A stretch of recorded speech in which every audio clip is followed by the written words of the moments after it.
Halo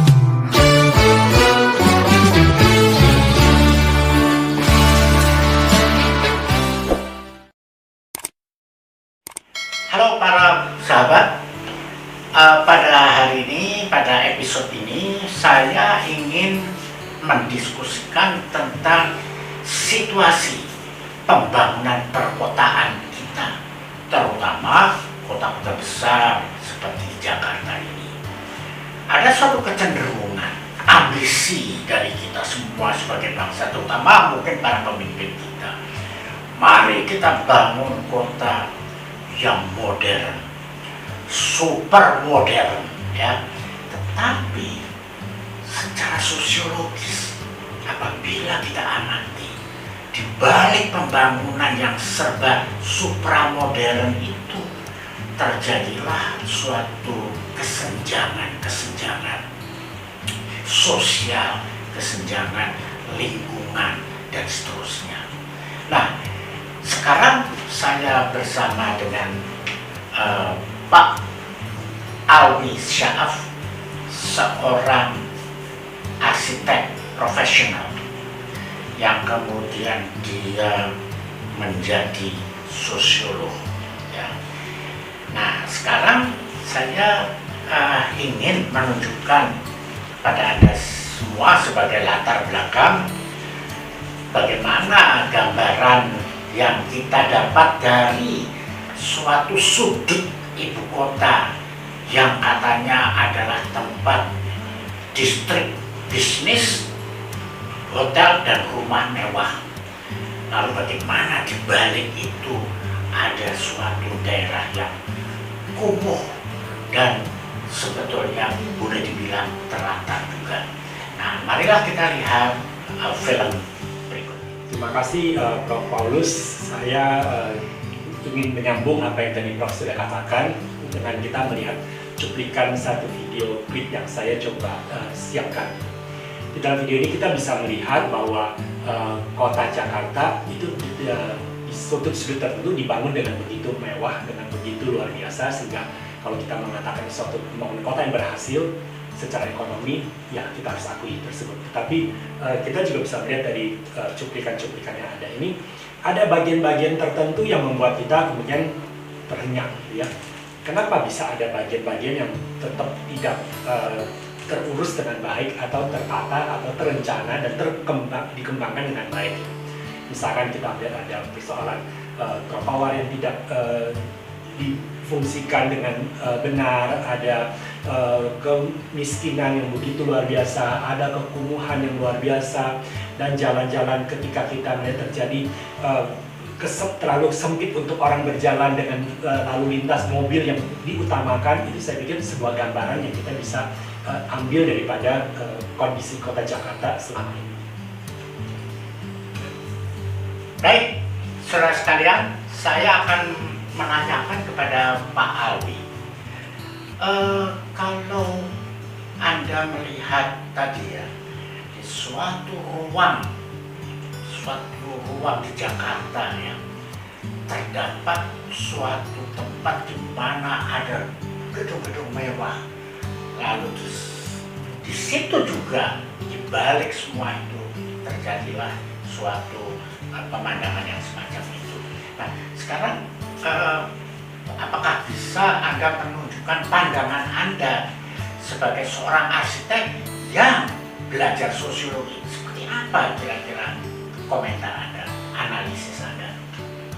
Wah, ini pertanyaan yang sulit dan sangat luas sebetulnya, Prof, ya. Tetapi saya coba merangkumnya dengan mengatakan seperti di dalam sebuah pembangunan kota seperti ini pasti ada 3 pihak yang terlibat, yaitu state, market, dan kemudian society juga ya. Nah, dari apa yang terjadi, saya melihat bahwa ini kerjasama ini tidak mungkin terputus atau tidak mungkin dipisah-pisahkan.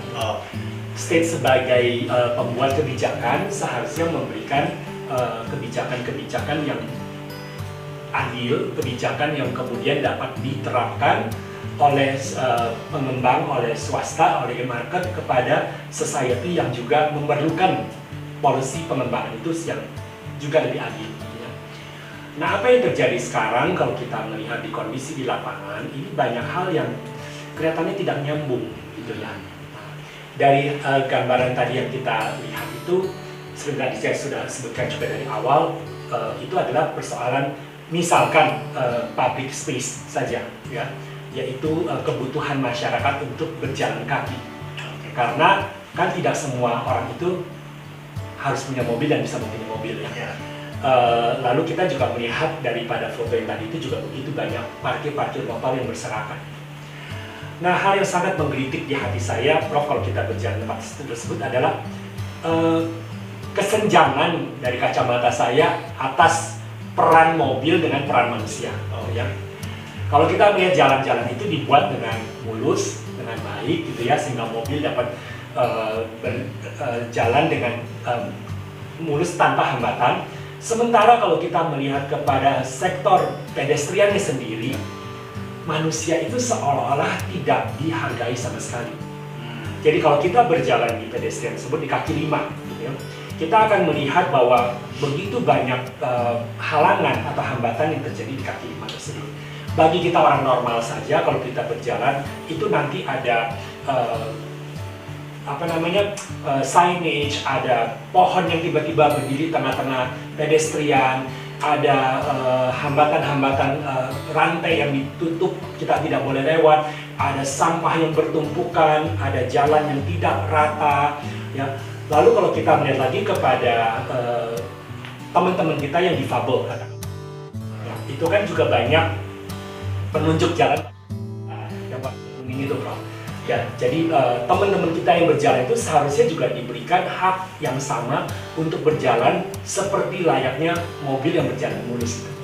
Tetapi pada dasarnya ketika kita melihat di tempat tersebut, ya, itu banyak sekali petunjuk-petunjuk jalan bagi teman-teman kita yang difabel itu putus di tengah-tengah. Atau kemudian bahkan tersebar tidak terkoordinir, gitu ya. Sehingga kita bisa jadinya itu nanti orang tunanetra itu. Nah, jadi itu kalau saya kadang-kadang kalau sarkastiknya keluar gitu ya, saya pikir ini bukan pedestrian untuk berjalan, tetapi mungkin pedestrian untuk menjerumuskan orang gitu. Ya, jadi saya pikir ada hal-hal begitu yang baik sebagai pembuat kebijakan itu state sendiri maupun pengembang swasta sebagai pasar yang kemudian mengembangkan proyek ini seharusnya memperhatikan hal-hal seperti ini yang notabene dipergunakan oleh manusia yang berada di sekelilingnya gitu. Dan kalau menyentuh hal tersebut lagi, kalau kita berjalan di beberapa gerbang untuk masuk ya, Prof ya, itu kita bisa melihat bahwa gerbang untuk masuk mobil itu besar, dijaga baik oleh petugas ya.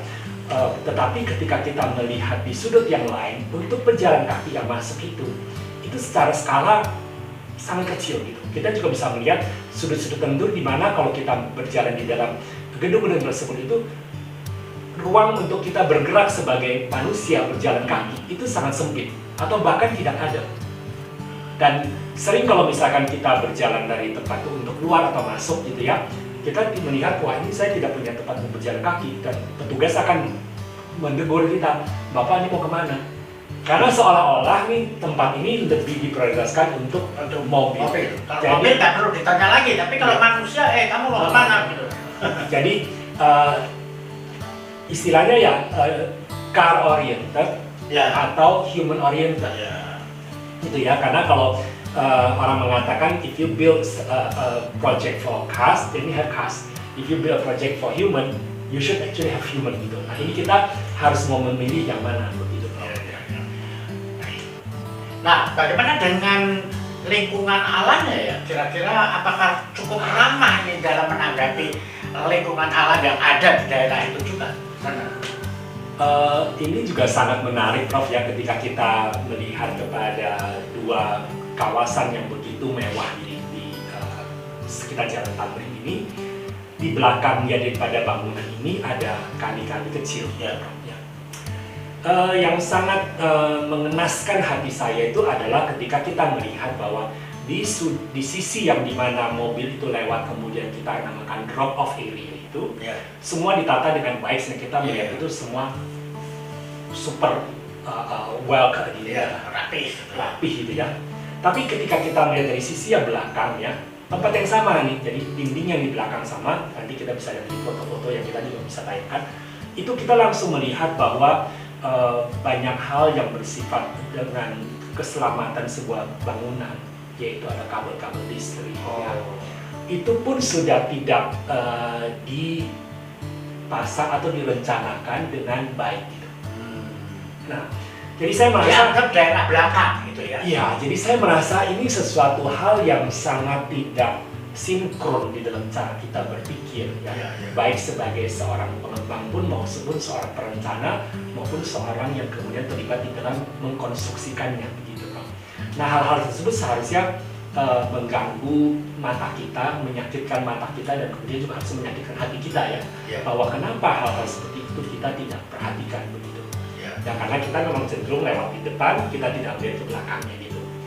Dan juga sebetulnya kalau Prof menyinggung alam ya, alam itu kali tersebut itu kan seharusnya juga merupakan bagian daripada lingkungan yang harusnya kita hidup bersama. Betul. Tetapi seperti sungai-sungai atau kali-kali di Jakarta ini, dan bahkan juga harus katakan kemungkinan sangat besar di seluruh Indonesia gitu ya, kita itu menggunakan kali ini sebagai halaman belakang kita, tempat kita membuang sampah. Nah, seharusnya tempat ini kan menjadi tempat yang terbuka, orang bisa berjalan kaki, yang katanya duduk-duduk minum kopi, ya. Terus sungai kali itu kita bersihkan lah, ya memang kalau nggak dibersihkan sebagai tempat sampah kita komplain bau, ya nggak heran sih kalau kurang bau ya. Tetapi harusnya tempat-tempat itu menjadi tempat yang terbuka begitu ya, untuk dipakai bersama-sama baik oleh orang yang beraktivitas di gedung tersebut ataupun orang yang beraktivitas di luar pada gedung tersebut, misalkan berjalan kaki. Tetapi kalau kita melihat kondisinya, ini kita melihat sebagai memang backyard gitulah, halaman belakang, tempat pembuangan sampah, tempat yang orang itu memang tidak perlu hargai begitu Prof. Nah, disitulah kalau kita lihat itu tempat parkir motor yang bermeter-meter panjangnya, atau di sisi yang lain itu tempat orang makan siang atau makan malam, tetapi dengan kondisi yang kurang higienik lah ya. Jadi kalau kita bicara ini mau 5M, saya bertanya 5M-nya apa nih gitu. Karena memang tidak disediakan oleh pembuat kebijakan atau kemudian juga pengembang ini yang hanya notabene mengkonsentrasikan diri mereka kepada proyek tersebut, tapi tidak melihat kepada lingkungan sekelilingnya, apa yang terjadi dan bagaimana dipakainya begitu. Betul. Nah kan kita dengar itu slogan, dan saya bilang slogan karena diucapkan tapi tidak dilaksanakan, yang disebut waterfront city. Ya, artinya kita tuh harus berani menghadap ke air itu sebagai sesuatu yang bagian dari kehidupan kita. Nah sekarang coba kalau di daerah itu apa ada seperti pemagaran dan sebagainya itu? Ada waduk melati juga Prof. Apa melati? Waduk melati. Iya, ada waduk juga yang sebetulnya bisa indah ya? Ya sebetulnya bisa indah. Bagaimana nasibnya? Saya bisa tampilkan juga foto yang menunjukkan bagaimana akhirnya tempat pembuangan sampah juga. Ya, dan kemudian juga baunya menyengat. Ya. Ada proyek yang dibangun di sekitar sana yang dikatakan nanti yang so-called waterfront city. Ya, karena sebenarnya kata waterfront city juga selalu dipertanyakan. Waterfront itu adalah kota yang ada di pinggir semenanjung atau pinggir teluk atau pinggir sesuatu perairan yang besar, atau boleh juga waduk yang kecil. Tapi mungkin kita namakan waterfront city. Nah, tempat-tempat seperti itu jadi miliknya siapa nantinya? Kalau misalkan ketika proyek tersebut dibangun, kalau kita mengatakan kota ini harus mempunyai keadilan sosial bagi seluruh masyarakat yang hidup di sana, seharusnya waterfront ini juga menjadi bagian daripada hal yang boleh dinikmati dan juga hal yang boleh dituntut sebagai hak seorang warga terhadap kotanya. Nah, akhirnya saya melihat bagaimana ya di sana itu struktur sosialnya itu ya. Dari tempat yang kan itu pasti ada pemindahan penduduk dan segala macam. Struktur sosialnya bagaimana itu di daerah sana dan bagaimana relasi di antara elemen-elemennya? Saya sudah sempat terjun sebentar ke sana Prof untuk melihat struktur sosial dan sedikit berwawancara dengan penghuni di sana. Jadi yang mengejutkan juga ya, di sekitar Kelurahan Kebon Melati itu ada beberapa RW yang sebetulnya sudah tidak eksis. Ya, jadi kalau digusur atau katakanlah dibelilah tanahnya oleh pengembang, kemudian teman-teman kita itu pindah ke tempat yang lain. Jadi kalau menjawab pertanyaan Prof itu kita bisa memberikan beberapa kategori yang sebagai warga yang memang tinggal di sana dan masih bertahan, ya, atau kemudian warga yang menjadi pendatang, ya, atau dan pendatang ini juga terbagi dua nih. Ada pendatang yang memang elit gitu ya, tinggal di apartemen-apartemen yang memang mewah. Ada juga pendatang-pendatang yang kemudian harus bekerja di daerah tersebut sebagai apapun tugas pekerjaan mereka, dan mereka kemudian indekos di daerah-daerah belakang. Nah, itu ada pendatangnya. Lalu kemudian ada juga yang sudah pindah dari tempat tersebut. Nah, beberapa data yang kami dapatkan adalah juga mengatakan teman-teman yang kita pindah itu status KTP-nya kebanyakan juga masih status KTP di tempat tersebut. Waduh. Nah, ini jadi juga banyak hal yang sebagai pembuat kebijakan state itu juga harus perhatikan lebih dalam dan lebih tajam nanti ke persoalan pembangunan ini. Dampaknya bukan hanya kepada struktur sosial saja, tetapi juga sebenarnya kepada struktur administratifnya juga. Jadi memang sebuah kota itu ya kita tahu lah sangat kompleks, sangat mendalam, sangat rumit lah gitu. Nah, tapi bagaimana dengan saya lihat ya banyak pedagang-pedagang warung-warung yang kelihatannya kumuh, tapi apakah mereka tidak punya fungsi yang penting itu kan? Oh, justru fungsi mereka itu luar biasa sebetulnya, Prof. Karena kan mayoritas daripada teman-teman kita yang bekerja di tempat itu juga tidak mendapatkan fasilitas untuk makan dan minum di tempat di mana mereka bekerja, karena otomatis pasti juga harganya tinggi lah ya, dengan perbandingan gaji berapa sih yang mereka bisa kemudian dipakai untuk melakukan makan dan minum seperti itu. Jadi mau tidak mau mereka juga keluar dari tempat itu dan kemudian bertebaran lah di pinggir kali, di pinggir jalan, ya, di gang-gang kecil yang ada di sana. Sehingga mereka bisa bertahan hidup ya dengan gaji yang mungkin bertahan hidup dan membuat teman-teman di sana itu juga bertahan hidup, bahkan menunjang kehidupan yang dilakukan oleh para petinggi yang ada di gedung-gedung yang berdasi dan sebagainya. Jadi sebenarnya ada sebuah support yang luar biasa yang terjadi dari teman-teman yang golongan bawah ini secara tidak langsung kepada kalangan elit ini. Tapi kita tidak terbaca, kita tidak kita tidak mengindahkan dan juga memperhatikan. Tapi sebetulnya ini adalah elemen yang sangat kuat menunjang begitu, Pak. Dan saya kira juga pemerintah mestinya juga harus jeli melihat situasi interrelasi antara sektor itu yang kaya dan yang miskin. Ternyata yang miskin ini mempunyai sumbangan.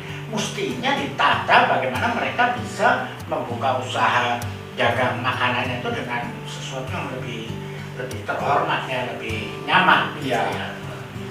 Memang sih di dalam peraturan-peraturan pemerintah ketika kita mendesain sebuah proyek itu pemerintah menekankan bahwa harus ada wilayah untuk teman-teman kita dari golongan yang usaha kecil. Ada di aturannya. Oke, sejauh mana dijalankan dan bagaimana implementasinya itu juga harusnya menjadi perhatian daripada pembuat kebijakan. Baik, jadi Pak Alwi, kita secara sosiologis melihat banyak masalah di sini. Terakhir saya ingin menanyakan pada Anda sebagai seorang arsitek profesional yang sudah malang melintang di bidang itu, sekarang Anda memasuki suatu alam sosiologi ini, apa kira-kira harapan Anda atau kesimpulan Anda dalam posisi yang seperti itu? Satu yang tadi saya sudah sebutkan di awal itu ada statement adalah the right to the city, yang jadi hak kita atas kota kita itu oleh Henry Lefebvre ya. Itu diungkapkan dan kemudian berdasarkan teori tersebut itu ada lahir teori-teori lainnya. Salah satu yang kemudian saya pergunakan di dalam disertasi saya itu adalah teori the just city, kota yang adil, dari seorang bernama Susan Feinstein. Susan Feinstein menegaskan ada 3 pilar yang harus diperhatikan atau yang menjadi cermin daripada sebuah kota yang dikatakan kota adil Pecah City itu, yaitu adanya equity. Jadi semua orang itu secara tatanan hidupnya itu harus equal, harusnya itu setara. Oke, setara. Oke. Apakah bisa terjadi? Itu juga menjadi tantangan dan pertanyaan besar ya. Kemudian pilar keduanya itu adalah diversity. Jadi ada keanekaragaman, ada perbedaan-perbedaan yang terjadi di sebuah daerah, karena satu daerah itu tidak boleh hanya dikuasai oleh sekelompok orang, oleh sekelompok suku atau sekelompok tradisi, tetapi itu harus berbaur. Bahkan sampai bentuk bangunannya itu pun juga harus berbaur, supaya terjadilah satu kehidupan yang hidup di sana gitu, dengan berbagai masyarakat. Yang kesetaraan dalam martabatnya gitu ya. Betul. Yang masing-masing dengan kesetaraan martabatnya dengan habitatnya mereka masing-masing. Tapi kalau kita lihat dari konteks kawasan yang tadi kita bahas itu, Prof, itu sebenarnya terjadi adanya diversity yang begitu besar. Ya kan, di depan itu orang paling kaya ada di situ, orang paling miskin mungkin juga ada di belakang di situ, tapi kemudian integrasinya seperti apa gitu pertanyaan. Jadi diversity itu harus dibarengi dengan adanya hidup yang terintegrasi. Faktor yang ketiga, pilar yang ketiga itu adalah demokrasi. Yang ingin dikatakan Susan Feinstein adalah ketika kita merencanakan sebuah kawasan, mengembangkan sebuah kawasan itu harusnya ada demokrasi dari sejak awal perencanaan. Ya, jadi tidak bisa hanya top down dari atas, tetapi harus ada bottom up. Ya, sehingga pemikiran rakyat, keinginan dari rakyat itu pun harus diperhatikan. Itu demokrasi. Itu demokrasinya. Barulah bisa terjadi sebuah kota yang dinamakan kota yang adil atau Pecah City. Ya, baik. Tentu saja karena waktu kita sangat sempit untuk mendiskusikan hal yang sangat kompleks seperti ini. Baik, Pak Alwi, terima kasih bisa menjadi tamu saya di sini. Saudara sekalian, itulah perbincangan kita tentang pembangunan kota-kota kita. Terima kasih atas perhatian yang diberikan. Terima kasih juga untuk sudah berkenan mengundang. Terima kasih.